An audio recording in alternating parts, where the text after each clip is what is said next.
Today's video is brought to you by ExpressVPN. Hey brother! Ben, as we all know, the location of any given wizarding school is a highly guarded secret. Unless I guess you're inviting some foreign schools and their students to visit for a year for a big competition, I guess there are some exceptions for that. Or I guess if you're one of the generations of students who attended the school and needs to show up at a moment's notice in the dark with a giant army of dark wizards and giants. But other than that, super secret. Which reminds me, have you guys seen this map of where all the wizarding schools are? Because it is beautiful. And oh, hey look, there they all are. Or at least here are 7 of the schools that are bad at keeping the secret. According to J.K. Rowling, there are actually 11 big wizarding schools worldwide, but I guess the other 4 are just much better at keeping a lid on it. Although, let's face it, they're all definitely in Russia, India, China, and Australia. I mean, sorry guys, you're totally falling victim to population density and geography. It's really not that hard to narrow down. In any case though, the most famous of any of these schools is of course Hogwarts School of Witchcraft and Wizardry. And even though we know it's in Scotland and something about the general geography surrounding the school, that's probably about as specific as most people can get. Sorry, where is the school? Next to a Scottish loch? Right, okay, well yeah, I'll be there in a jiffy. See how that could still probably be an issue for most people? Doesn't really narrow it down very much. But not to worry guys, because today I think we have figured out the exact location of Hogwarts School. Hey brother! Guys, you know how muggles can't see Hogwarts because it's protected by so many magical enchantments? Well, today I can help you turn all of your data and online information into a glorious castle and protect it with magic!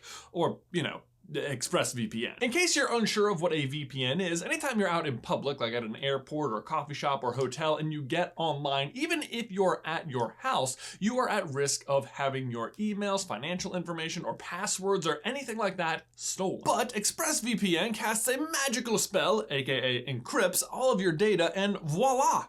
It's safe. It is insanely easy to set up and takes just a few clicks to get protected. And I can tell you guys that whenever we're on the road, we always have it turned on. It is definitely worth the peace of mind. Get started today with 3 months free by heading to expressvpn.com/scb. Again, that is 3 months free at expressvpn.com/scb. Link is in the description down below. Hope you check it out. Okay, let's just start with the basics. We know at the very least that Hogwarts Castle is located next to a Scottish loch in a mountainous area surrounded by woods, aka the Forbidden Forest, and to Muggle eyes looks like ruins. We know 100% that it is a Scottish loch because that has been confirmed on Pottermore, but I don't know if you've ever seen Scotland, but there are many lakes, so that doesn't really narrow it down a bit. Our first goal was to just shrink the playing field. You might think that where they filmed the Harry Potter films would be a good starting point for which lake Hogwarts was actually located at. But that ends up not being very reliable because what you see in the movies is actually shots from lakes all over the place depending on what they needed for that particular scene. Instead, to narrow things down a bit, we decided to start with the Hogwarts Express. We know for certain that every year on September 1st, the Hogwarts Express leaves platform 9 3/4 at 11 a.m. sharp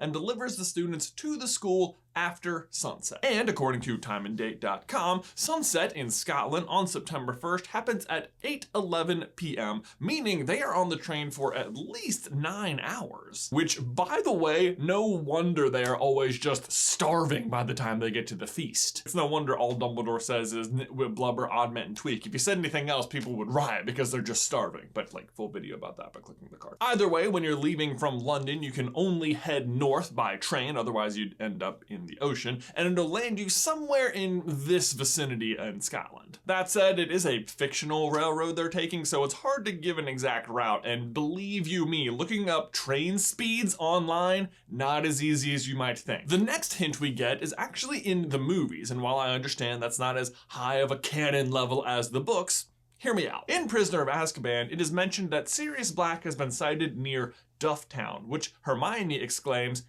isn't far from here. Dufftown?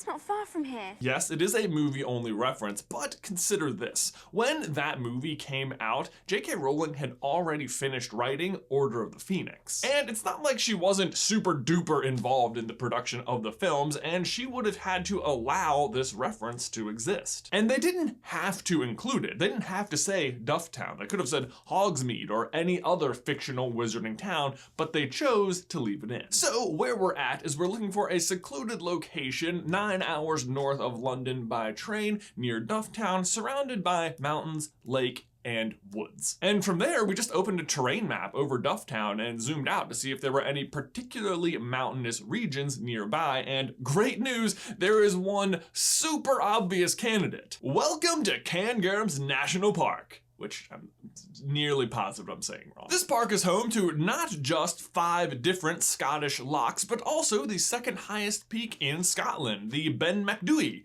which I'm nearly positive I'm pronouncing wrong. Plus, it has the benefit of being a national park, meaning there's no chance the land will accidentally get developed by muggles. You know how like sometimes you're just like walking and all of a sudden, whoops, I accidentally developed some land here. No, what I mean is they're not going to plan construction and inadvertently stumble upon Hogwarts. So yes, the park does have a lot going for it, but it's still also quite big, so we still need to narrow it down a little bit more. And doing this isn't actually as hard as it sounds. We just have to find a spot that matches our list of conditions, which again, it needs to be on a lake, surrounded by woods, relatively inaccessible to muggles, and would appear as ruins to muggles. And if you can believe it, there actually is a location that perfectly fits this. Honestly, at first I thought this was going to be kind of tricky. The park is home to 9 different castles in varying amounts of upkeep and, like I said earlier, 5 different lakes. Alas, 8 of these castle builders apparently didn't want waterfront property because they're totally bonkers, I guess, but that leaves us with just one other option, and guess what? It's totally in ruins. Allow me to introduce you to the Loch en Eilean and its island castle. Island? But Jay! Yes, I know. Hogwarts isn't on an island. Don't worry. I will get to it. Trust me. This castle is perfect. Not only is it the only castle in the park that's on a lake, but the fact that it is on an island does make it less accessible to muggles. In fact, there aren't even like ferries or other boat services at the lake that will even just take you out to the island. Also, I mentioned earlier that the other castles in the park are in varying degrees of upkeep, but that's only kind of true. 6 of the other 8 are immaculate and beautiful, and I very badly want to go visit them. Mostly I was just trying to be nice to this one, Drummond Castle. I mean, just look at it, poor thing. Have some self-respect, Drummond. And the 8th one is Glen Castle, which I'm nearly 100% positive I'm pronouncing wrong. But which, like, I'm sorry, castle, feels kind of generous. Maybe at one point you were a nice stone house, but like, look at this. I'm sorry, is that a chain link fence? And is the chain link fence somehow higher than your actual stone wall? Yeah, no, castle, I don't think so. Sorry, not the point. The point is that the castles in this park are very nice and kept up with very well. So really, the fact that the island castle is in ruins makes it stand out as kind of unusual, almost like something's just a little off. In fact, and this is where it gets kind of freaky, I went on Google Earth to try and get like a ground level view of the castle, but just take a look at how it loaded. I got a full, perfectly clear 360 view of the shore looking out at the castle, except for one single square that wouldn't load. The money shot. The castle itself was hidden from view. Like, that's kind of weird, right? Like, a little bit? Like, technology doesn't function at Hogwarts, that's all I'm saying. Either way though, we are looking for ruins. That's what Hogwarts would look like to us, Muggles, so it's to our advantage. And it actually gets even better. Do you know what's a really common theme amongst castles? History. Castles have histories. It takes a lot of people to build and then maintain a castle. They're castles for a reason. Do you know what this little island castle does not have?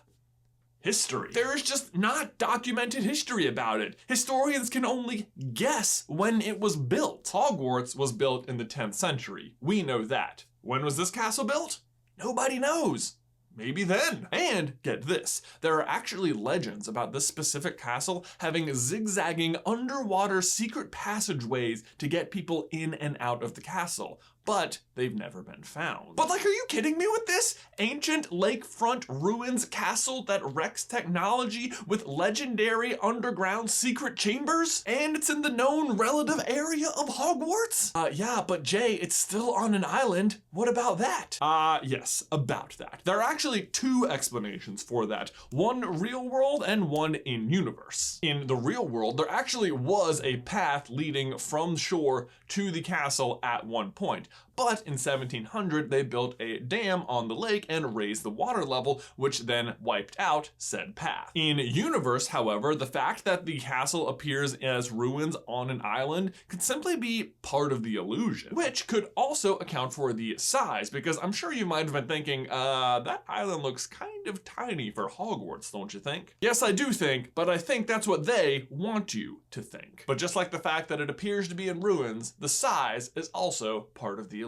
So guys, there you go. That is our best guess as to the exact location of Hogwarts in the real world. Let me know, do you agree in the towel section down below. Also, before we go, I want to give a big shout out to the viewer who sent in and submitted this idea for us by the name of Robin Clerks. Robin put together a whole report of really great research and totally sold us on this idea. We added some of our own little things in there as well, but I hope you really enjoyed it. Robin, great job. Guys, thanks so much for watching today's video. Please remember to leave a like on it if you haven't already, and subscribe so you don't miss any future Harry Potter action from us. If you want to see why wizards take a train to magic school, you can check out this video right here. Or if you want to see if you have all of the knowledge there is about Hogwarts Castle, you can check out our quiz video right here. But Ben, that's all I've got for you today, man. I will see you in another life, brother.